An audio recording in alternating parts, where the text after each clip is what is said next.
It is that time in the tri-state region when the sale of Kleenex and antihistamines skyrockets each year. The combines are in the fields. The corn is being cut. The beans are being harvested. The dust clouds are rising from the fields. The deer and turkey are gleaning the leftovers and the left-behinds. The hawks are sitting on fence posts with a far better view of their prey as the mice and rabbits scurry across the emptied fields. It's harvest season. It seems a bit odd that our passage from the second letter to the Corinthians speaks of sowing a little more than it does of harvesting. We can't blame the Apostle Paul, who didn't know that we would be reading these words in mid-October instead of May. The chronological confusion is purely my own. A look at what the Germans called the Sitzenleben, the place in life, is helpful. The Apostle Paul is writing to the Corinthian Christians and encouraging them to take part in a collection for the church in Jerusalem. They were doing stewardship campaigns way back then. Paul has a clear understanding of the needs of the Jerusalem church, and he has an even clearer vision of how the other churches, including the Macedonian church and the Corinthian church, could be of help. Paul is making an appeal for donations. The collection has been a matter of conversation for some time. Promises have been made. The Macedonian Christians have been generous in their giving, and Paul celebrates their efforts in superlative fashion. Earlier in the letter, Paul tells the Corinthians, "We want you to know, brothers and sisters, about the grace of God that has been granted to the churches of Macedonia. For during a severe ordeal of affliction, their abundant joy and their extreme poverty have overflowed in a wealth of generosity on their part. For as I can testify, they voluntarily gave according to their means and even beyond their means, begging us earnestly for the privilege of sharing in this ministry to the saints." Oh, those Macedonians! What a generous and giving bunch they are.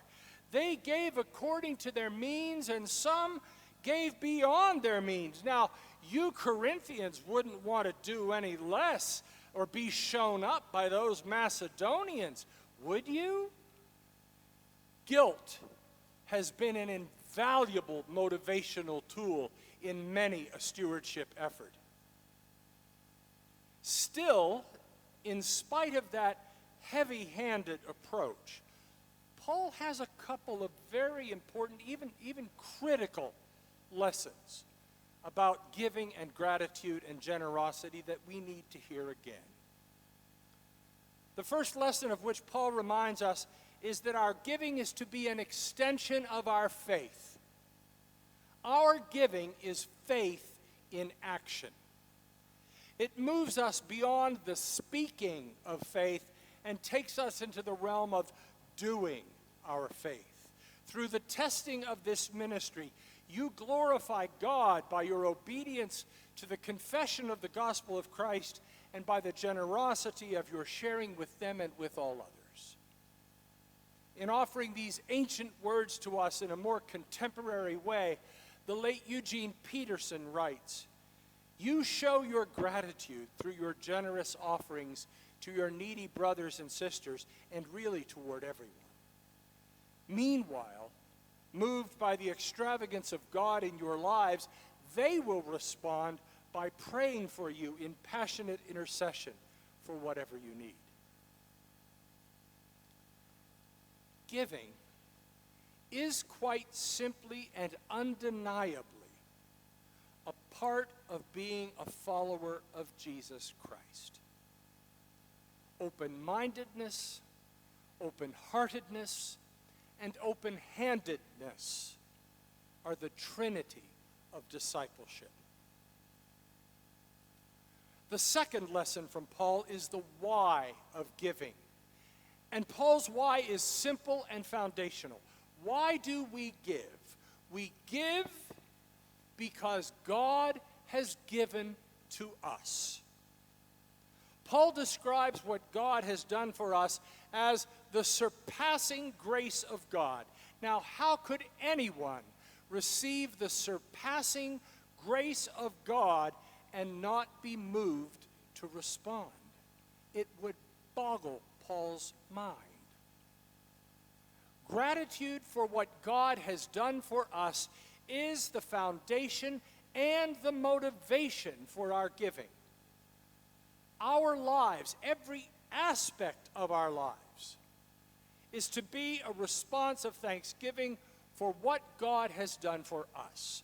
Little wonder, Paul concludes this portion of the letter with the words, "Thanks be to God for his indescribable gift."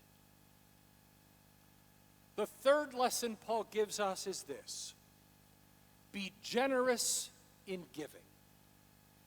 It is here that Paul takes us back out to the fields. The point is this: the one who sows sparingly will also reap sparingly, and the one who sows bountifully will also reap bountifully. Again, Eugene Peterson takes off the gloves and gives it to us this way. Remember, a stingy planter gets a stingy harvest, and a lavish planter gets a lavish harvest. You don't sow 10 kernels of corn and expect to get 100 bushels an acre. It just doesn't work that way. If you want to gather in a bountiful harvest, if you want to see the love and justice and peace of God's kingdom become a reality, if you want to educate a new generation in the ways of God, if you want to effect changes in people's lives, if you want to do all of that and more, then we all have to give generously of ourselves and the gifts that God has entrusted to us. Generosity is the key. Giving according to our means and even beyond our means. Giving in response to what God has generously poured into our lives. And God, who is able to provide you with every blessing in abundance, so that by always having enough of everything, you may share abundantly in every good work. Now, I would be surprised if you hadn't heard all of that before. I haven't said anything new or revolutionary. If you've been around the church for any time at all, you have heard that story before. So here's what I want to tell you that you might not have heard before. The ministry of our 199th year and beyond is going to be a challenge. The world around us is changing. The world within these walls is changing. For many years, we have been the fortunate recipients of the generosity of a generation who gave beyond generously to this congregation. They gave significant gifts as God had blessed them. And they made it possible for a church of our size to enjoy ministry, programming, and mission support more fitting a congregation twice our size. Those dear people have moved on to the church triumphant. While many of them left gifts to the endowment fund of the church, the interest from those bequests will not match what their annual financial commitment to our church provided. The loss last year alone totals nearly $50,000. So in essence, we are starting our efforts for 2020 from a rather large hole. Now, I have no doubt that we can meet the challenge of our anticipated budget for 2020. We have the ability to do so. We have enough seed to sow among us all, seed to sow into the work of God that God has given us to do. Now, the only question that remains is whether we will do it or whether we will not. Perhaps even more daunting, as we discover what it means to minister to the world beyond these walls, is the fact that we will discover that simply doing the same old thing no longer works. We are facing times of colossal change. If we think that we as the church are somehow immune from those changes, we are only fooling ourselves. Some things we have done for years will have to be jettisoned. Some things we've never done before will have to be given a chance. I can assure you, the boat will rock. But God is with us, and God will be with us.